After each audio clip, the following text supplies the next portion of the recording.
እናንተ የኢየሱስ አምላኪዎች ጥያቄ አለን አሉ ኢብኑል ቀይም የታላቁ ኢማም ኢብኑ ተይሚያ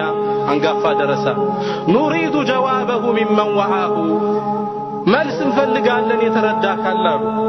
ኢዛ ማተል ኢላሁ ቢሱንዕ ቀውሚን አምላክ በሰው ልጆች ከተገደለ አማቱሁ ፈሀል ሀዛ ኢላሁ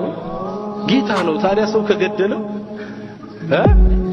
ሰው የሚገለው ጌታ አለ የሰው ጌታ ويا عجبا قالوا دمو ابن القيم ميغرمو دمو ይሄ ነው لقبر ضم ربا ጌታውን ያቀፈ ቀብር ነው የሚያጅበኛል ተቀብሯል አይደል واعجب منه بطن قد حواه ሚያጅበው ደግሞ እሱን ያቀፈሽ ማህፀናት አሉ በማህፀን ውስጥ አምላክ أقام هناك 9 من شهور لدى الظلمات من حيث غزاه 9 ወር